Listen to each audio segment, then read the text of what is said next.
ค่ะThe one and only podcast. Nobody can do it like us. 안녕하세요 여러분, 원앤올리 팟캐스트 호스트 남궁재불입니다. 지난번 칸님에 이어서 오늘은 영혜리님을 모셨는데요. 자기소개 한번 부탁드립니다. 일단 저는 영혜리라고 하고요. AKA Young Turn Asian, Young Trap Asian, 줄여서 YTA. 일단 형이 초대해 주셔서 이 자리에 온 거 너무 영광이고 너무 감사드립니다. 네, 영혜리님 정말 죄송한데 실례가 되지 않는다면 제가 대신 조금 더 소개를 해드려도 괜찮을까요? 네, 좋습니다. 저. 릴베이비, 폴로지, 노캡, 핫보일, 리얼 보스턴 리치, PNB 락 등 미국 현재 탑급 힙합 뮤지션들의 샤라웃을 받은 유일무이한 한국인 래퍼이자 From the Block, On the Radar Radio 같은 글로벌 라이브 컨텐츠에서도 에이시안으로서 독보적인 행보를 보인 뮤지션이며 최근 한국 최대 경연 프로그램인 쇼미더머니에서 좋은 모습을 보여준 인물입니다. 한국어, 영어, 중국어까지 세계로 뻗어나가고 있는 오늘의 게스트 래퍼 영혜리님을 모시겠습니다. 반갑습니다. 오, 감사합니다. 네. 어떻게 지내셨어요 요새? 저는 요새 좀 바쁘게 지냈던 것 같아요. 네, 앨범 마무리 작업도 하고 있고 이제 제가 제 YTA 브랜드 옷도 이제 준비하고 있어가지고 좀 바쁘게 지냈어요. 의류가 이제 또 곧 출시가 되나요? 네, 준비 중입니다. 앨범 드랍할 때 같이 내려고. 대강 시기 미리 조금 얘기를 해주실 수 있나요? 언제쯤인지? 제가 생일이 5월 말쯤인데 딱 그때 맞춰가지고 제 자신한테 이제 주는 선물 느낌으로 그때쯤 드랍할 것 같아요. 그렇군요. 알겠습니다. 이거와 관련해서 이따가 조금 더 자세하게 얘기를 나누시죠. 좋습니다. 자, 오늘은 본격적으로 이제 시작하기에 앞서서 제가 금일 착용하고 있는 이런 커스텀 펜던트 얘기를 좀 하고 시작을 하려고 합니다. 요새 금값, 은값이 자산으로서의 가치로 굉장히 각광을 받고 있죠. 특히 주얼리 커스텀과 관련해서도 충분히 투자해볼 가치가 있다고 생각이 드는데요. 레이스 주얼리에서는 이 밖에도 대표적으로 GM 킴보나 영혜리님의 펜던트를 제작한 바 있습니다. 이와 같은 커스텀을 원하신 분들은 더보기나 고정 댓글란 참고하셔서 카카오톡 오픈 채팅으로 문의를 주시면 감사하겠습니다. 그 밖에도 사이트를 통해서 다양한 제품군들 만나보세요. 자, 그럼 본격적으로 시작해볼까요? Let's get it. 좋습니다. 첫 번째 질문입니다. 제가 영혜리님을 알게 됐던 건 약 5년 전쯤에 From the Block에서 보여주셨던 One Let Go라는 곡 때문에 알게 됐었는데요. 이게 제가 알기로 이제 아버지와 관련된 내용들이 좀 있습니다. 맞습니다. 이러한 이야기를 하기에 앞서서 영혜리님의 그 삶에 대한 전체적인 타임라인을 조금 짚고 오늘 대화 흐름을 좀 잡아가려고 하는데요. 한국에서 일단 태어나신 걸로 알고 있는데 맞나요? 네, 맞습니다. 저 울산에서 태어났습니다. 울산 사람이세요? 네, 맞습니다. 그러면은 이 본인의 어떤 유년기나 혹은 어떻게 이제 영어나 중국어 쪽에 능통하게 됐었는지 혹은 가정사라든가 이런 거를 오픈해 주실 수 있는 만큼 편하게 얘기를 해주시면 좋을 것 같아요. 네. 스토리가 근데 좀 긴데 다 설명해도 될까요? 미국 팟캐스트 보셔서 알겠지만 3시간이든 4시간이든 그냥 끝날 때까지 합니다, 저희는. 좋습니다. 네네, 편하게. 네. 일단 저는 울산광역시에서 태어났고 5살 때까지 이제 엄마, 아빠, 여동생 그리고 저 이렇게 같이 살다가 5살 때 이제 저희 아버지가 그 당시에 중국이 되게 발전 중이었는데 제가 이제 중국어랑 영어를 배웠으면 하는 마음에 이제 너무 감사하게도 저와 저희 엄마 그리고 여동생을 중국에 보내주셨어요. 이제 거기서 학교를 다니다가 그래서 이제 제가 중국어도 조금 할 줄 알고 그 다음에 영어는 이제 제가 초4 때부터 초6까지 이제 그 중국에 있는 국제학교를 다녀가지고 그때 이제 영어를 픽업해가지고 이제 좀 지금까지 유지된 건데 어쨌든 이제 다시 라이프 스토리로 돌아가자면은 12살이 됐을 때 이제 저희 아버지가 감옥에 수감되면서 이제 그때 집안에 있는 돈이 다 없어지고 파산이 되고 빚이 생겨가지고 이제 울산으로 다시 돌아오게 됐었어요.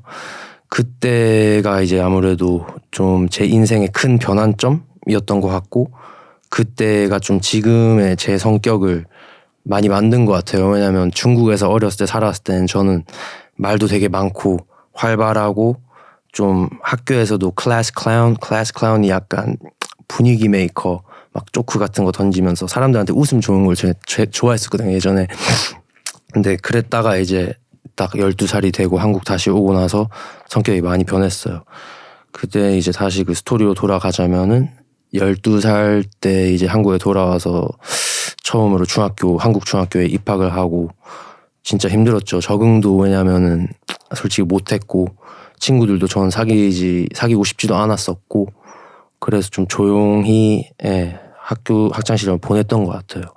그러다가 이제 고등학교 때 올라갔는데 저는 이제 야자를 강제로 시키는 거예요. 저희 학교에서. 맞아요. 야간 자율학습. 네. 자율학습이 아니에요, 한국은. 그러니까요. 자율이 아니고 강제 야자죠. 네, 이게. 야간 강제학습이죠. 네.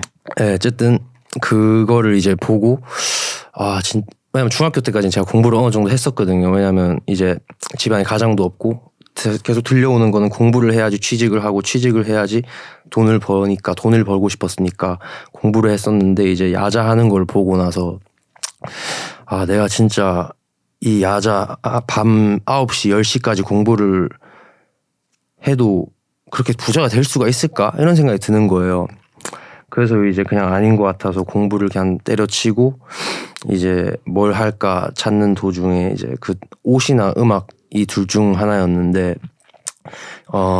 그때 이제 제가 인스타그램으로 제가 옷을 좋아했기 때문에 그냥 제가 생각했을 때 멋있는 핏팩 그러니까 옷 사진들 그런 거 올리면서 그냥 인스타 활동하고 있었는데 친구 한 명이 그때 그 당시에는 모르는 사이였는데 저한테 인스타그램으로 연락 와서 너 랩 잘할 것 같다. 스웩 있다. 그래서 그 친구도 저랑 동갑이었는데 이제 여름 방학 때 우리 집 서울에 넘어와가지고 한번 작업해보지 않겠냐. 이렇게 해서 저는 그냥 짐을 싸고 여름 방학 때 그 친구 집에 가서 처음으로 작업을 해보고 이거다 하고 음악을 시작하고 그냥 바로 자퇴를 하고 그리고 지금 현재 제가 있습니다. 아버님께서는 어떤 사업을 하셨는지 좀 여쭤봐도 될까요? 진짜 솔직히 말씀드리면은 저도 잘 몰랐어요. 저도 잘 몰라요.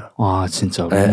근데 이제 사업 자체는 중국에 가셔서 하셨던 거고 그것 때문에 가족이 같이 이동을 하신 거고. 아니요.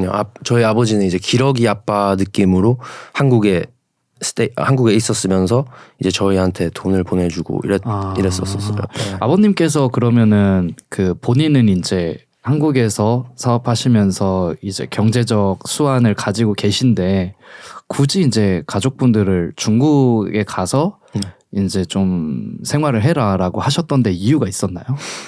솔직히 저도 한번 물어보고 싶긴 해요. 저는 진짜 저의 아버지와 좀 깊은 대화를 나눠보고 싶어요. 지금의 제인 상태에서 아빠랑 궁금한 점이 좀 많긴 해요. 저도 그건 모르겠어요. 어머님과 뭐 동생도 이 구체적인 연유에 대해서는 뭐 말씀을 하거나 그런 적은 없나요? 딱히 얘기한 적은 없는데 근데 제가 생각을 해보면 아무래도 저랑 저희 여동생이 영어, 중국어를 좀 잘하게 하기 위해서 보냈던 것 같아요. 미래 발전을 위해서 의도적으로 좀 국제학교도 가서 좀 더 넓은 세상을 배우고 와라 뭐 이런 의미가 있었을 수도 있겠네요. 네, 그런 것 같아요. 제가 알기로 아까 말씀드렸다시피 원래꼬 곡을 통해서 보면은 뭐 밤마다 이제 아버지 생각나는 거나 이런 가사들이 이제 영어로 좀 많이 적혀 있는데 아버님께서 그러면은 몇 살 때 이제 세상을 떠나신 건지 좀 조심스럽게 여쭤봐도 될까요? 네. 일단 제가 아마 만으로 18살이 딱 되고 한 달 있다가 돌아가셨었어요. 네. 상당히 충격이 좀 크셨겠네요. 확실히. 네, 좀 많이 컸었죠. 그럼 그 이후에는 경제적 버팀목이 사실상 없어지는 순간이 되는 거잖아요. 네. 전체적으로 뭐 어머님께서도 그렇지만은 동생도 그리고 영혜리님도 점차 그런 위기를 좀 느끼시면서 많이 힘드셨을 것 같아요. 개인적으로는. 이것도 제가 또 솔직히 말씀드리자면 저희 엄마랑 저희 아버지랑은 또 사이가 안 좋았어요.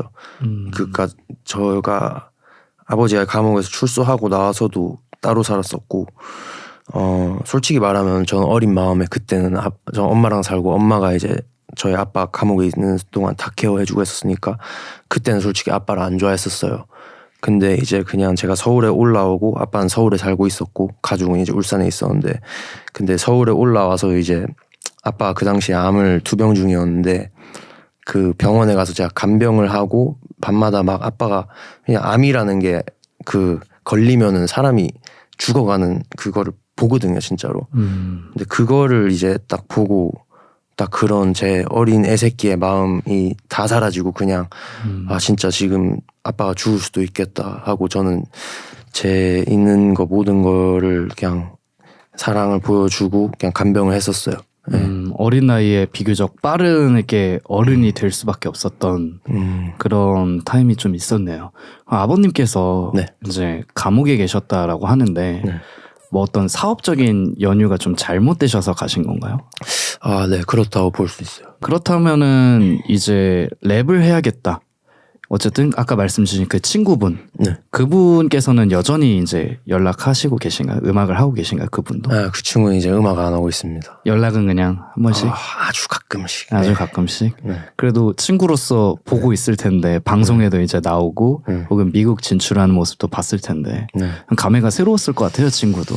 그런 그쵸. 얘기에 대해서 한번 해본 적 있나요, 친구랑? 아, 그 친구 안 만난 지 진짜 오래되긴 했었는데 제가 미국 처음 가서 이제 From the Block 딱 그 나왔을 때도 혁준아 존나 멋있다 이러면서 그냥 저한테 좀 좋은 얘기 많이 해줬었죠. 좋습니다. 그러면은 본격적으로 어쨌든 래퍼가 되기로 마음을 먹으셨어요. 힙합 뮤지션이 되기로 마음을 먹게 된 이후로부터 보여줬던 어떤 가사들이나 어떤 음악적 스타일은 일단 제가 느끼기에는 확실히 미국 사운드나 혹은 영어 가사가 주를 이루는 그래서 글로벌 진출에 대한 생각이 좀 많으셨던 것 같은데 네, 맞습니다. 이게 좀 의도된 어떤 설계였나요? 이런 디스코그래피나 뭐 활동이나 뮤직비디오나 등등? 솔직히 말씀드리면은 그냥 진짜 계획 없이 맨 땅에 헤딩한 것 같아요. 그냥 진짜 일단은 사실상 그런 블루프린트 제가 따라갈 수 있는 그 다른 래퍼분의 발자국이 딱히 없었던 것 같고 그래서 그냥 저는 언젠가 어떻게 하다 보면 되겠지 이러면서 계속 그냥 작업하고 뮤비를 냈었던 것 같아요. 영어로 먼저 이제 시작을 하셨었고 네. 그리고 이제 제가 봤던 앨범 커버 중에 인상 깊었던 건 이제 태극기를 두르고 있는 네, 그 앨범 커버였었는데 영어가 조금 더 편해서 네. 그렇게 조금 했었던 건가요? 아니면은 한국어 가사를 의도적으로 좀 더 안 쓰려고 하는 것도 있었던 건지 좀 궁금합니다. 일단 질문 되게 좋은데요. 일단 제가 작업을 처음 시작했을 때 랩을 처음 시작했을 때부터 그냥 영어 가사로 했었기 때문에 영어 가사가 편한 것도 있었고 그리고 애초에 그 당시에는 그냥 미국을 진출하는 게 목표였고 그리고 솔직히 말해서 과연 내 랩을 한국 사람들이 느끼거나 공감을 할 수 있을까? 이런 생각도 있었던 것 같아요. 여러 가지 복합적인 요인이었던 것 같아요. 지금 말씀하신 거의 취지 안에서는 네. 어쨌든 영혜리님께서 한국에서 계속 활동을 이제 준비를 하시면서도 해외 거를 조금 더 소비를 많이 했다. 그리고 그쪽에 영향을 좀 많이 받았다라는 걸 좀 간접적으로 느낄 수 있는데 네. 본인이 추구하는 어떤 멋과 한국 내에 기저로 깔려있는 로컬라이징화된 음악 사이에 어떤 갭이나 괴리감을 뭔가 좁히는 데 있어서 자신이 없었다라는 생각으로 조금 볼 수 있을까요? 그거 되게 설명을 잘 하셨는데요. 네, 약간 그렇다 볼 수 있는 것 같아요. 한국어로 했어도 굉장히 잘했을 것 같은데 이런 건 있었을 것 같아요. 아무래도 한국인 분들이 영어로 된 이런 가사를 한국어로 조금 옮겨서 당시 기준으로 친다고 하면 벌써 뭐 5년 전 혹은 7, 8년 전까지 거슬러 올라갈 수 있는데 영예리님 음악 시작점으로 봤을 때 그러면은 그 가사를 한국어로 옮겼다 했을 때 이게 과연 한국인들이 대중들이 이 가사를 정말로 설득력 있게 느낄 수 있을까에 대한 포인트도 좀 걱정이 됐었던 것도 있을 것 같아요. 네, 그게 좀 컸던 것 같아요. 네. 좋습니다. 그러면은 최근에 이제 또 쇼미더머니를 나오셨는데 맞습니다. 미국에서의 어떤 활동을 하다가 한국에서 조금 더 이제 한국어로 된 가사와 한국 쪽에서의 활동을 하시기로 좀 마음을 먹은 그런 결심한 이유가 있을까요? 일단은 제가 미국을 한 5번 정도 그냥 무비자로 갔다 왔는데 그 무비자로 가면은 최대 3개월을 체류할 수 있어요. 근데 이제 그냥 계속 왔다 갔다 하고 이게 3개월 있다가 또 한국 돌아와서 한국 생활 적응하고 또 돌아와서 미국 생활 적응하고 이런 게 좀 너무 그 정신적으로나 육체적으로나 지치기도 하고 그 미국 음식이 저는 못 먹겠더라고요. 네. 왜요? 미국 음식 어떤 게 좀 잘 안 맞아요? 미국 음식 솔직히 말하면 모든 거 그냥 미국에서 한식을 더 많이 먹은 것 같아요, 진짜. 네. 그리고 미국에 네. H마트라는 한인 마트가 네. 있는데 네. 전 굳이 거기를 우버를 타고 가가지고 거기서 이제 막 멸치볶음, 막 미역국 이런 걸 사고 햇반 한 박스씩 사가지고 그냥 에어비앤비에서 먹었단 말이에요. 왜냐면 제 후드 친구들이랑 같이 살면서 걔네 식단에 맞춰서 한 5일간 먹어봤는데 그 6일 날째 일어날 때 아침에 먹은 게 아무것도 없는데 그냥 오바이트를 하려고 화장실에 갔거든요. 그러니까 제가 봤을 때는 그냥 기름기 이런 게 좀 너무 많고 너무 자극적이고 양도 너무 많고 제 한국인의 위는 못 받아들이겠더라고요, 그걸. 이거는 좀 레이스와 관련된 얘기는 아닙니다만은 네네. 저희가 좋아하는 필드는 어쨌든 블랙 컬처 기반이잖아요. 그리고 해리님도 실제로 그런 블랙 쪽 컬처의 친구 쪽이 더 많은 걸로 알아요. 특히 뭐 사진을 통해서든 스토리를 볼 때든 제가 알기로는 애틀랜타로 가서 그 친구들과 이제 후드에서 생활을 했던 걸로 기억을 하는데 맞나요? 네, 혹시? 맞습니다. 애틀랜타. 그 친구들은 보통 주로 그럼 뭐를 먹었던 거예요?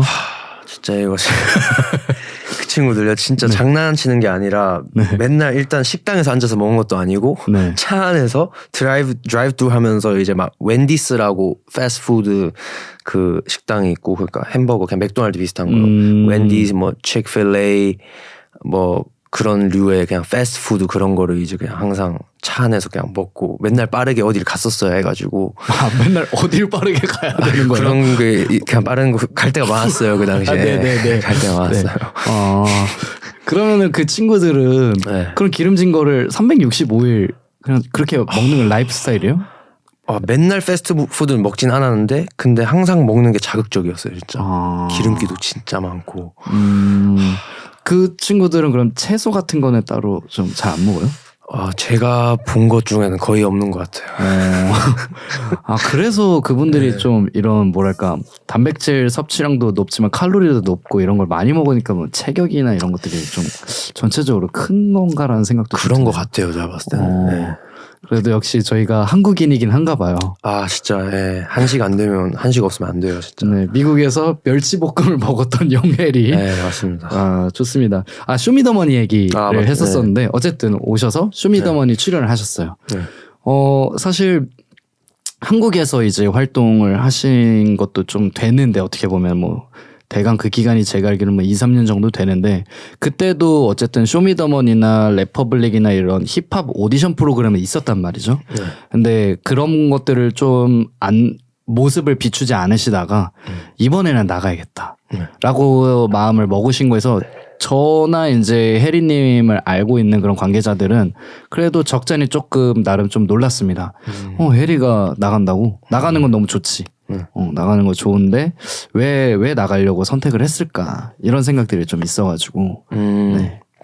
일단은 처음엔 그냥 제가 그때 해리 몬타나라는 노래 제가 이제 한참 홍보를 하면서 릴스를 올렸었는데 해시태그로 쇼미12 지원 이렇게 올렸었어요. 근데 그거 올린 거마저도 사실 그냥 나갈 생각이 없었고 그냥 낚시였는데 근데 이제 한 조금 있다가 제가 조언을 좀 깊게 듣는 형들 한 2-3명이 저한테 혹시 쇼미더머니 나가볼 생각 없냐. 니한테 되게 좋은 기회일 것 같다. 그것도 비슷한 시기에 저한테 그걸 말해주는 거예요. 그래서 저는 그때 좀 신이 계시를 주는 건가? 그냥 이렇게 생각해서 그냥 까짓거 나가보자 해가지고 그냥 지원을 했었어요. 그리고 일단 당연히 한국 대중들한테 제 음악을 좀 더 들려주고 싶은 마음에 나간 거죠.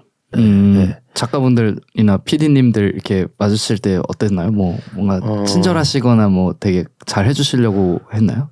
네, 되게 친절하셨고 제가 막 그냥 목 컨디션 안 좋다, 목 상태 안 좋다 이러면은 달려오셔서 스트랩실도 주고 이랬었기 때문에 shout out to the PD님. shout out to PD님. 근데 작가. 네, 작가님들이랑 PD님. 제가 얘기하고 싶었던 건 야차의 세계로 가는 기준이 뭔가요? 그러니까 이게 왜냐면 제가 알기로는 그 쇼미에서 탈락을 하면 가는 걸로 알고 있는데 왜 안 나오신 거예요? 야차의 세계? 저한테 연락이 없었어요. 연락을 통한 사람들만 나가는 건가요?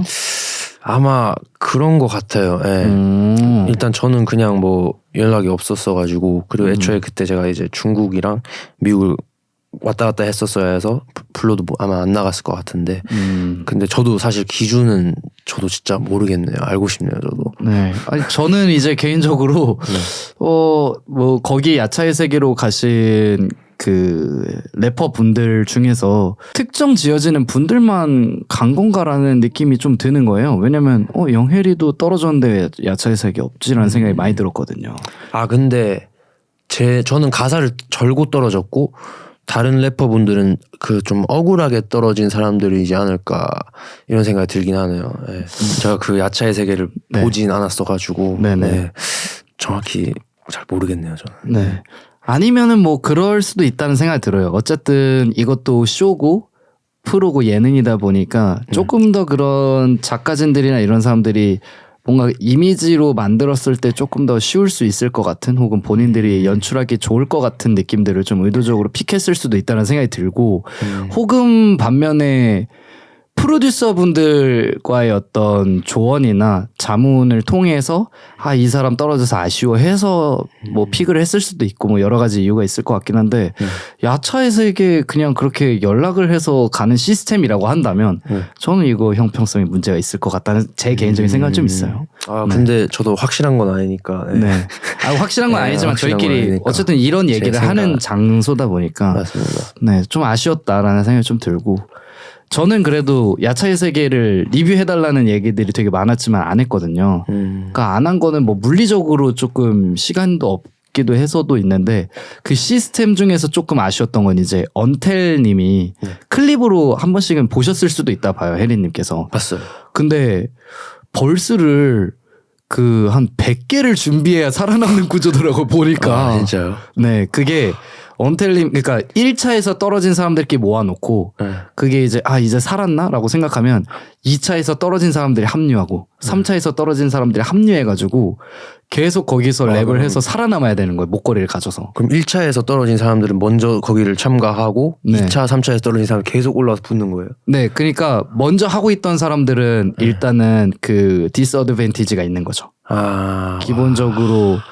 그래서 벌스를 제가 볼 때 언텔님도 지치셨는지 거짓말 안 하고 거기서 끝까지 살아남아서 다시 돌아가려면 100개를 준비해야 된다니까요, 벌스를. 그리고 또 재밌었던 거 YLN 포렌이라고 제 그 아는 힙합 뮤지션 동생이 있는데 그 친구는 야차의 세계에서 살아남아서 쇼미더머니로 갔는데 쇼미더머니에서 프로듀서 분들한테 선택을 못 받아서 떨어졌어요 또. 그러니까 기껏해서 올라가도 결국 또 떨어지는. 그래서 이 시스템이 뭔가 논리적으로 봤을 때 뭐 랩을 많이 볼 수 있는 점에서는 굉장히 또 재밌는 프로그램이었지만 한편으로는 이런 허점들이나 이런 시스템들이 좀 보강된 채로 다음에 좀 준비되면 더 좋겠다라는 생각이 좀 들더라고. 그러니까 영혜리님 못 봐서 전 개인적으로 아쉬웠고. 아무튼 뭐 쇼미더머니를 결국엔 나오셨습니다. 그래서 평상시 행사장이나 혹은 뭐 스튜디오에서만 활동을 하시다 보면은 뵙지 못하는 다른 타 한국 힙합 뮤지션들도 보셨을 거예요. 많이 봤죠. 그런 것들로 하여금 좀 뭔가 배운 게 있거나 혹은 새로운 시야를 좀 갖게 된 부분들이 있었나요? 쇼미더머니를 통해서? 너무 많죠. 저는 이제 쇼미더머니 나가가지고 솔직히 음악이나 뭐 커리어적으로는 딱히 얻어온 거는 없다고 생각하는데 인간 해리한테 이제 저한테는 좀 다른 래퍼분들 형이 말씀하신 대로 다른 래퍼들과 소통과 교류를 하면서 제 마인드도 좀 많이 오픈이 됐고 새로운 시야, 새로운 시각 그리고 뭐 영감도 얻고 다른 래퍼들한테 리스펙도 생기고 그래서 저는 좀 인간으로서 되게 좋은 경험이었다 생각해요 저는. 비교적 뭔가 저희 힙합 산업 안에서만 이걸 향유하는 친구들끼리만 있는 거랑 또 좀 다른 필드나 다른 음악 취향을 갖고 있는 힙합 뮤지션들 만나다가 또 이제 인간적인 그런 감정적 교류를 하다 보면은 뭔가 말씀하신 대로 오픈이 되는 것도 있잖아요, 확실히. 그런 부분에 있어서 이 쇼미더머니 프로그램이 끝나고 나서 난 이후에 거기에서 통해서 맺은 어떤 인연들과 그런 힙합 뮤지션들과 향후 교류 같은 것도 좀 많이 열려 있는 편인가요? 네네. 그렇습니다. 그 쇼미더머니에서 만난 그 래퍼들과 작업도 할 생각이고 몇 명은 그렇습니다.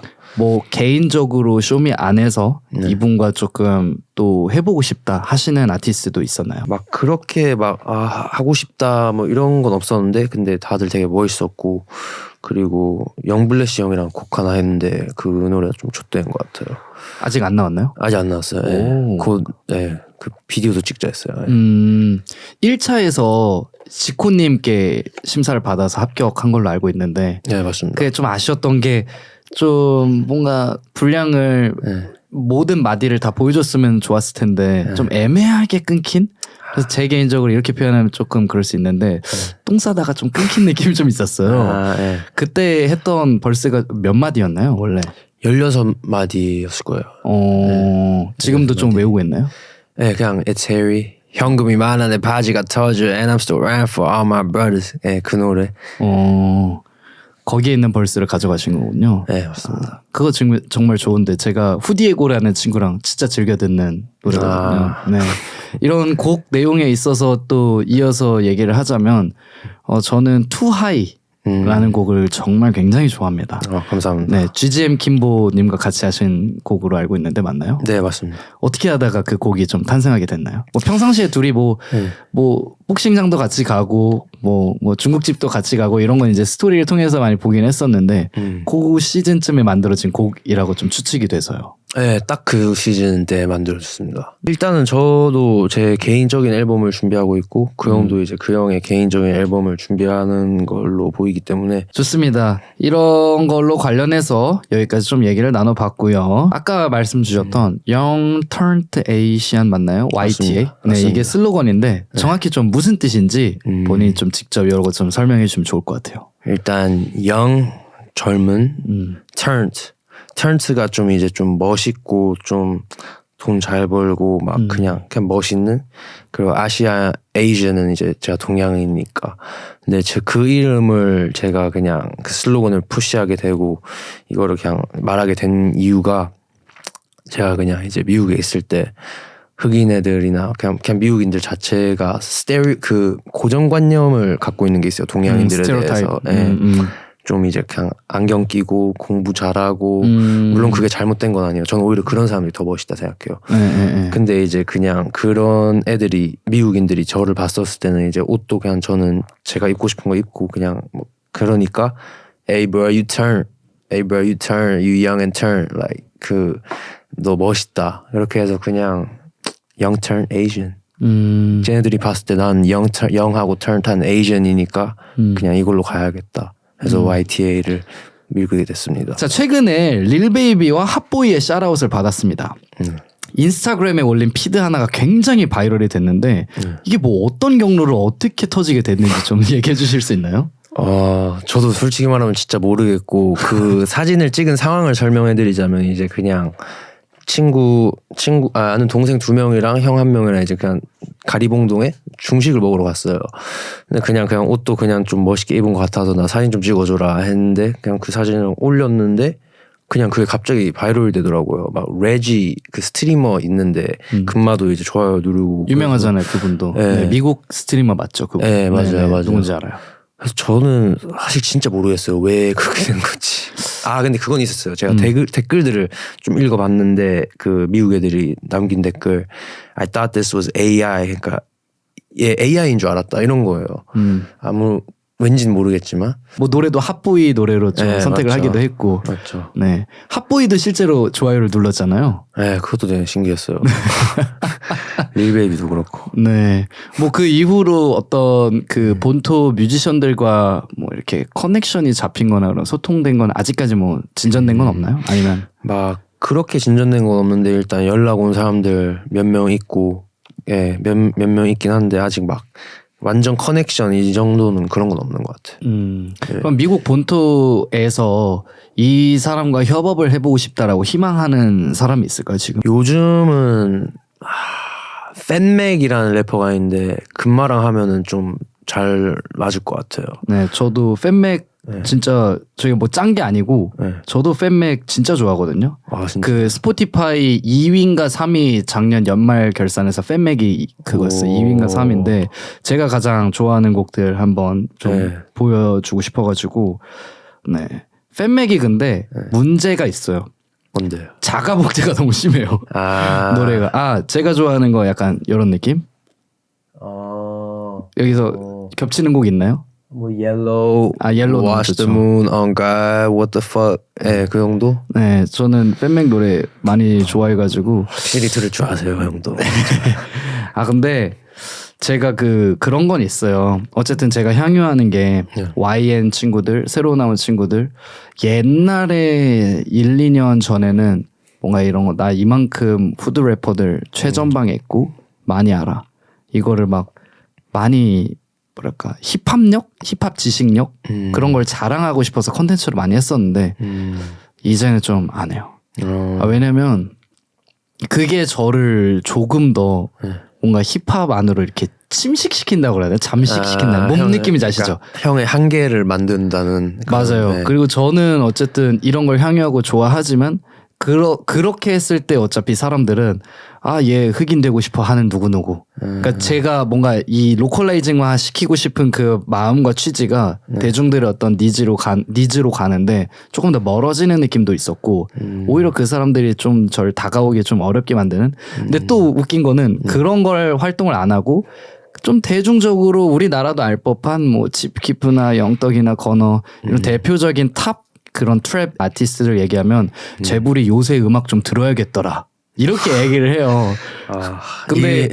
근데 막 거기에다 대고 요새 BAKJ 존나 좋았고 프라다 백쇼리 미쳤고 허리케인 위즈덤 이번에 아프로비치 한 거 들었고 미쳤잖아 막 이런 얘기를 저희가 막 근데 그거를 제가 막 쇼츠나 릴스에서 나 이 정도로 알아 너네들이나 인정해야 돼. 근데 진짜 하나도 의미 없고 그냥 이렇게 저희가 알아주는 사람이 있고 우리끼리 대화할 때 행복하고 나는 그걸 들으면 되는 거고 강요하고 싶지 않더라고요. 한마디만 할게요. 제가 봤을 때는 모든 사람을 만족시킬 수는 없어요. 모든 사람 이거 형 말대로 바꿨는데 또 이것 가지고 뭐라 하고 근데 또 예전에는 형이 이제 잘 홍보를 약간 그러니까 한국의 그 YN 컬처를 좀 더 알리려고 했는데 또 얘 왜 이렇게 안 이러면 그냥 제가 봤을 때는 그냥 형이 좋아하고 형이 봤을 때 맞는 거 그냥 하면은 된 것 같아요. 누가 뭐라고 하든 그게 맞는 것 같아요. 좋습니다. 이제 영혜리님과 좀 뭔가 캐주얼한 질문들 좀 해보려고 하는데요. 대한민국은 지금 헬조선이다. 이민 갈 준비를 해야 된다. 이런 말들이 많습니다 요새. 미국에서 사셔본 입장에서 이런 얘기들 나오면 어떻게 좀 생각하세요? 그냥 그 영어로 이런 말이 있어요. The grass ain't greener on the other side. 다른 쪽에 풀이 더 초록지가 않다. 그러니까 어딜 가든 장단점이 있다 생각해요.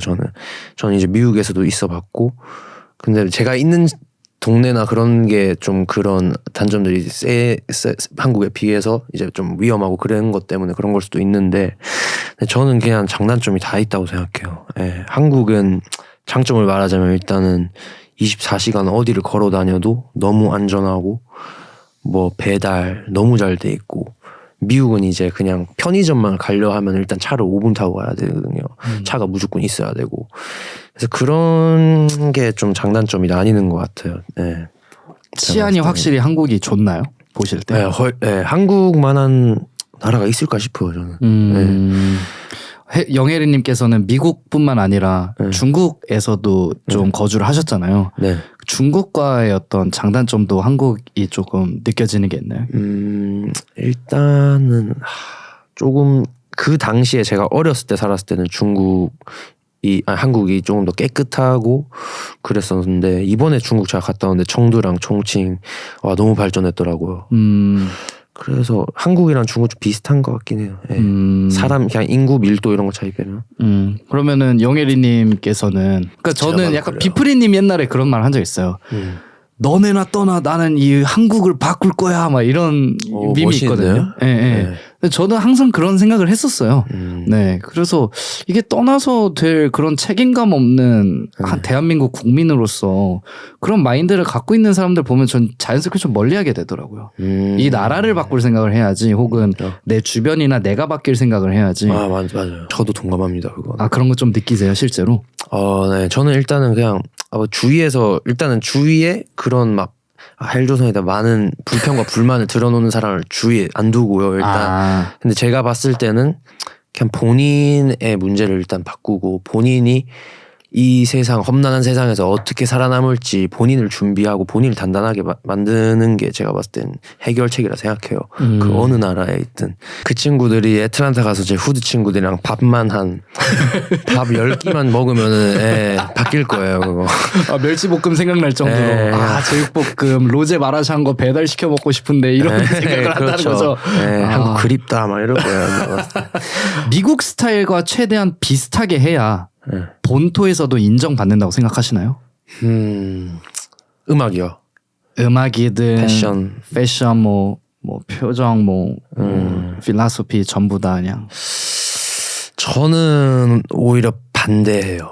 일단은 미국은 진짜 래퍼들이 래퍼뿐만이 아니라 뭐 인플루언서, 뭐 패션 디자이너가 너무 많거든요. 그래서 제가 봤을 때는 그냥 개성, 자기 자신의 색깔을 유지하면서 그거를 이 세상에 보여주는 게 오히려 진짜들의 인정을 받기 좋지 않을까요? 물론 이제 그냥 뭘 모르는 사람들한테는 그냥 이제 뺏기고 그러는 게 먹힐 수 있는데 진짜로 뭘 아는 사람들한테는 인정을 받으려면 제가 봤을 땐 그냥 자기 자신대로 하는 게 맞다 생각해요. 그들 거를 어느 정도는 그래도 저는 무드는 맞춰야 된다는 생각은 좀 있어요. 무조건적이라는 생각은 좀 많이 해소가 되긴 했거든요, 사실은. 네네네. 여기에 대해서는 좀 어떻게 생각하세요? 그러니까 무드를 맞춘다는 게 정확히 어떤 무드죠? 예를 들어서 어쨌든 그들이 타지에 있는 뮤지션을 보더라도, 혹은 꼭 뮤지션이 아니더라도 우리 어떤 힙합 도메인, 힙합 산업에 있는 사람일 거야라는, 혹은 저렇게 사는 사람이구나라는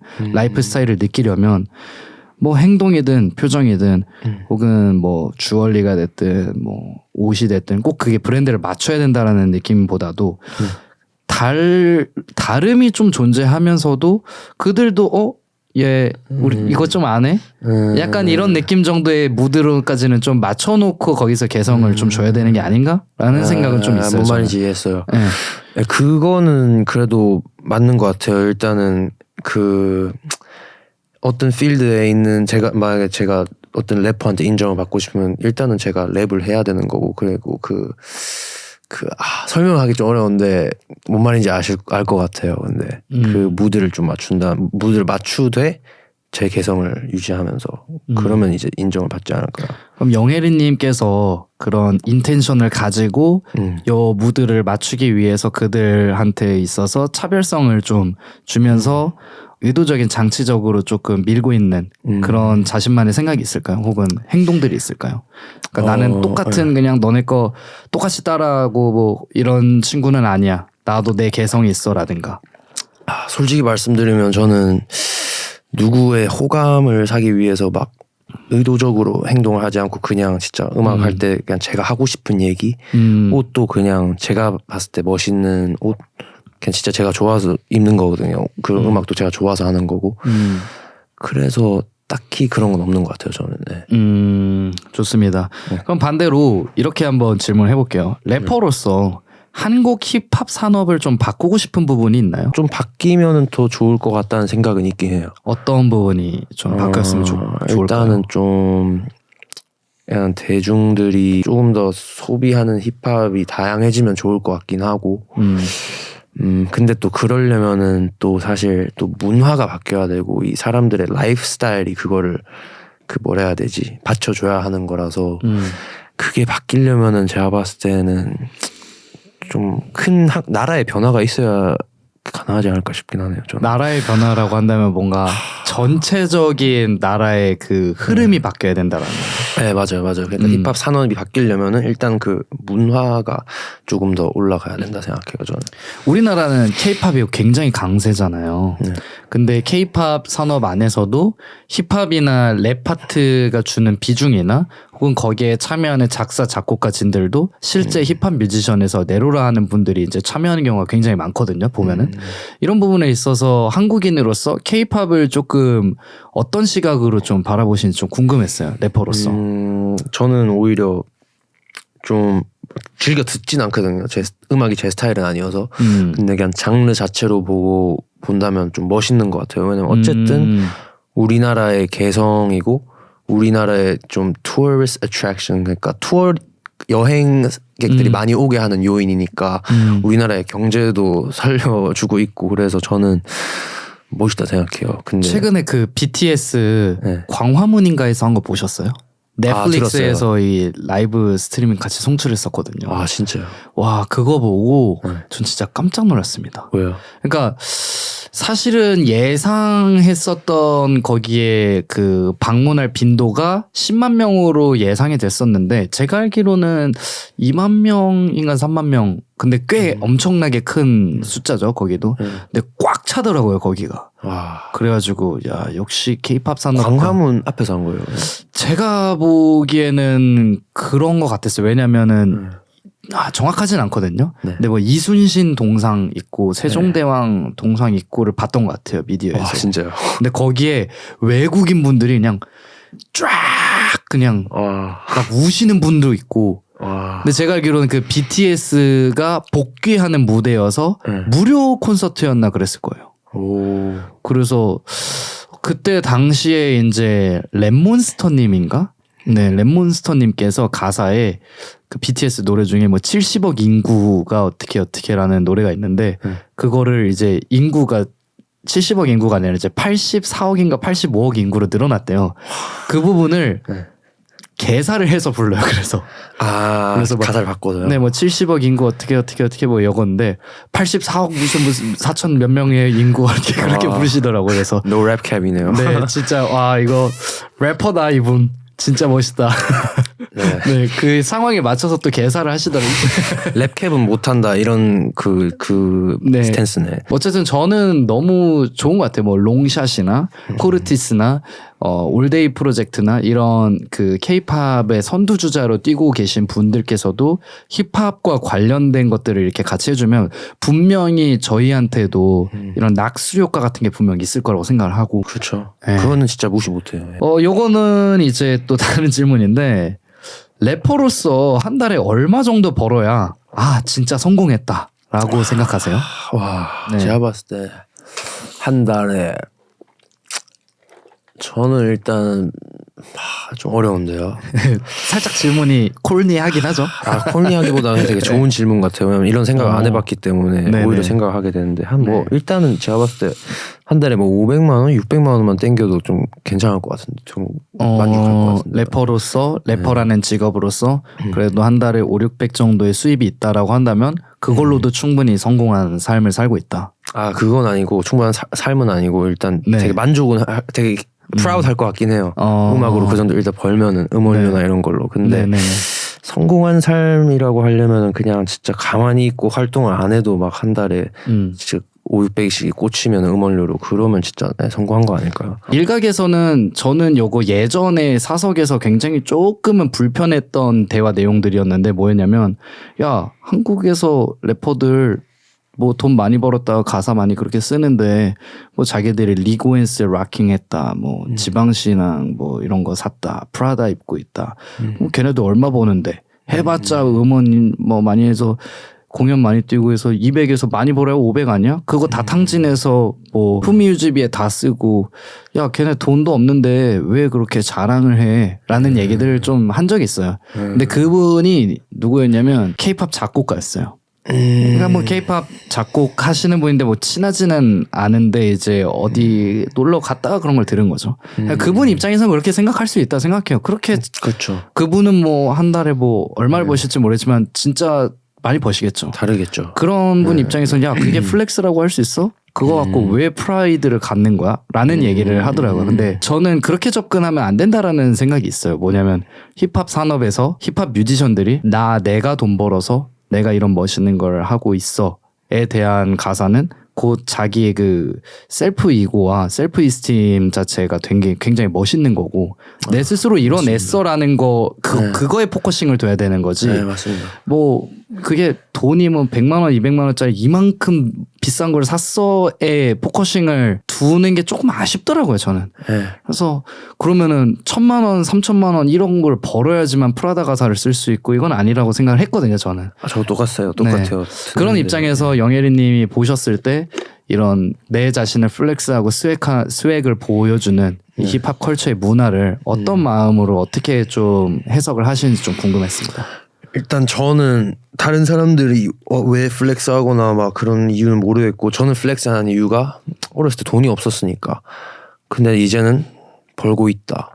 그것도 내 혼자 자수성가로 self-made로. 그래서 형이 말씀하신 대로 제 프라이드 이런 거 그런 거거든요. 근데 나이 들면 들수록 좀 약간 플렉스 줄여야겠다 이런 생각 들긴 하거든요. 현실적으로? 네, 왜냐면 이제 좀 나이가 더 들고 있고 성숙해지고 있어가지고. 근데 이제 어쨌든 그냥 플렉스 뭐 그런 건 상대적이라고 봐요. 이제 그냥 각자 이제 자기가 플렉스라고 생각하는 게 있을 거고 사람마다 다 다르죠. 벌이가 다르니까. 그래서 그 프로듀서 분이 말한 거에는 저는 동의는 못 하겠네요. 그렇게 가면은 저는 그런 논리로 간다면 저희가 다 대통령 돼야 되고 다 뭐 일론 머스크급으로 가야 돼요, 결국엔. 그렇죠.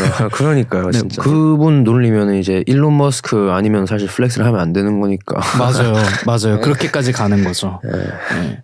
그리고 저는 힙합 음악이 저의 모든 삶을 힘이 있게 바꿔준 진짜 너무 큰 중요한 것 중에 하나는 플렉스 가사를 듣고 뭐 도끼 더 콰이엇의 어떤 내러티브 그런 가사들을 들으면서 희망을 얻게 되고 일어설 수 있게 되는 용기를 얻었거든요, 저는.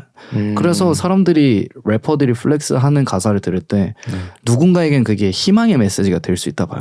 나도 저렇게 돼야지. 정말로 맞습니다. 저도 진짜로 저는 이제 예를 들면 NBA 영보이나 막 노캡, 콴도란도 이런 애들의 가사를 들으면서 희망을 받고 그런 플렉스는 저는 진짜 기분이 나쁘지 않고 오히려 형 말씀대로 희망이 됐고 힘이 됐기 때문에 저도 동감합니다. 그런 거에는. 노캡 실제로 만나셨잖아요. 네, 한번 뵀습니다. 어떻게 하다가 노캡이랑 이제 이렇게 컨택 포인트가 생겨서 만나게 됐던 건가요? 일단 노캡이 그 당시에 아마 깜빵에 있었을 때 제 인스타를 봐가지고 이제 팔로우를 하고 너 전화번호 뭐냐 이렇게 해서 전화번호 주고 이제 그냥 연락을 잠시 안 하다가 근데 노캡이 출소를 하고 백신 알아요, 그 노래? 네, 백신 알죠. 네, 그 노래 나오고 나서 얼마 있다가 제가 미국을 가게 됐는데 그 노캡도 이제 LA 있었고 저도 그 당시 이제 LA 있었어가지고 그냥 노캡한테 Yo, let me pull up. 나 한번 풀업하게 해줘라. 나 니 진짜 만나보고 싶다. 이렇게 해가지고 그래서 딱 주소를 보내주고 이제 한번 만났죠.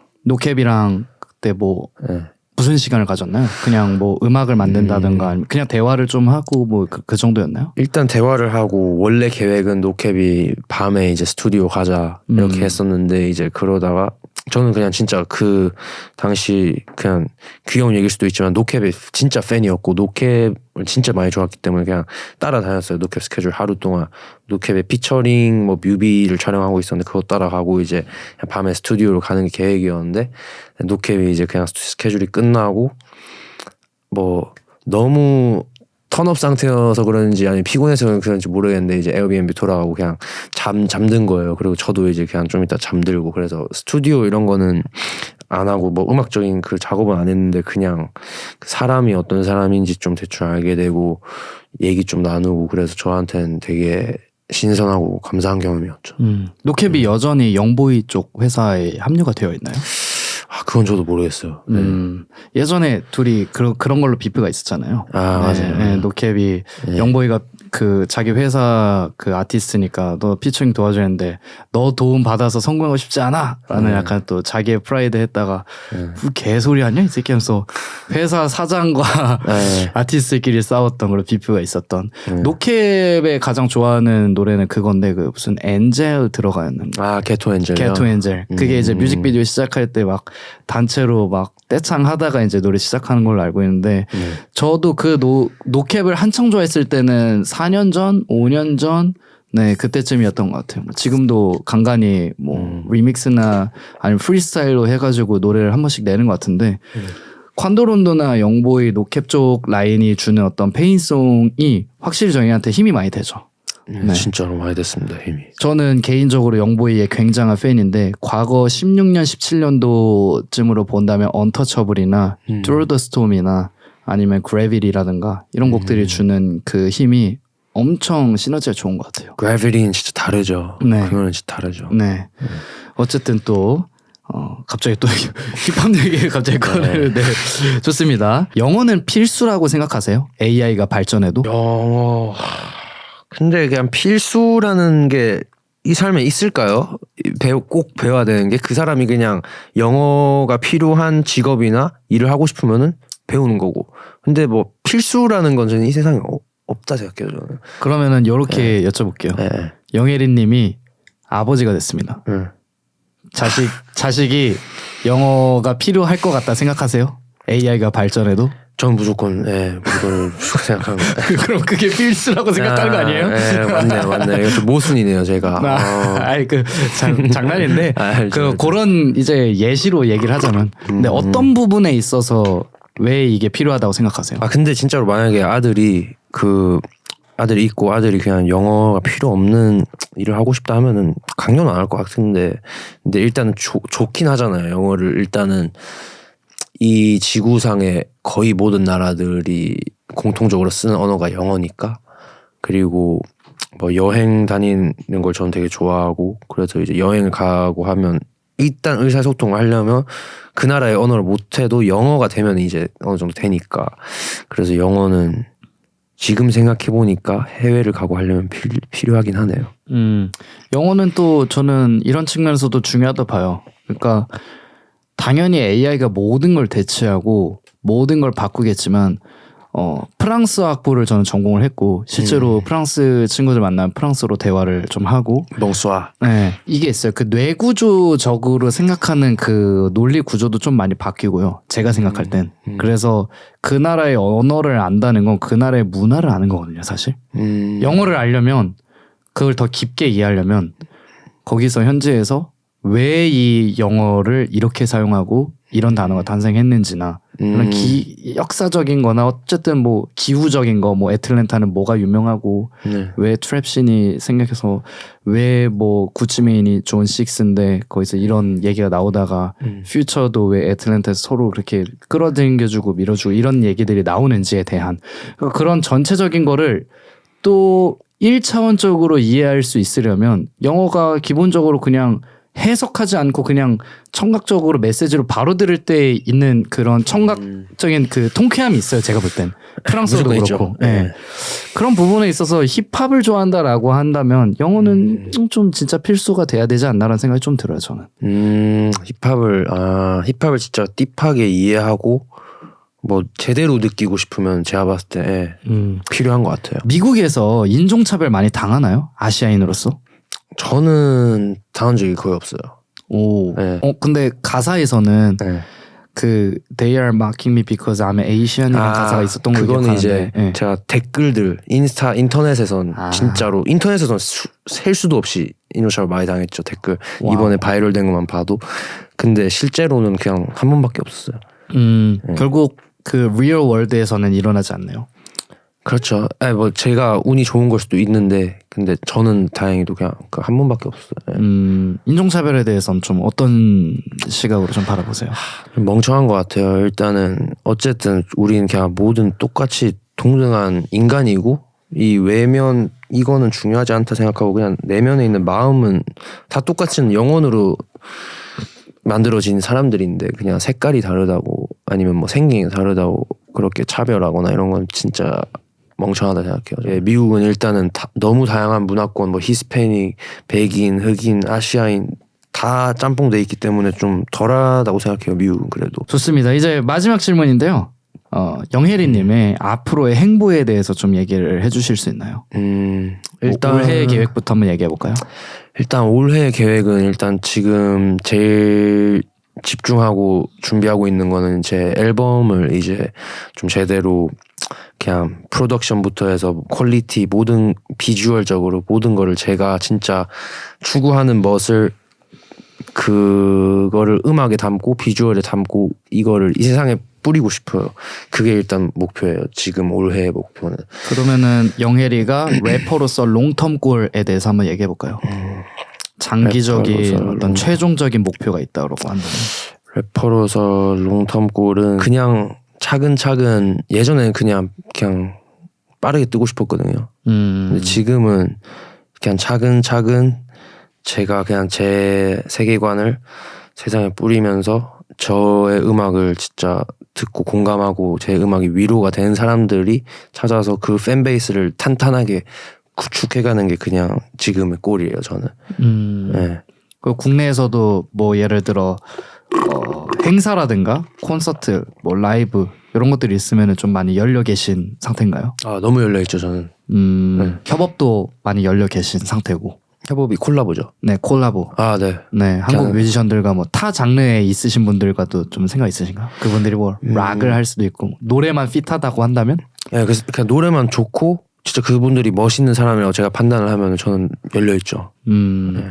그 외에 뭐 나가보고 싶은 뭐 유튜브 채널이나 아니면 매거진 같은 거 있을까요?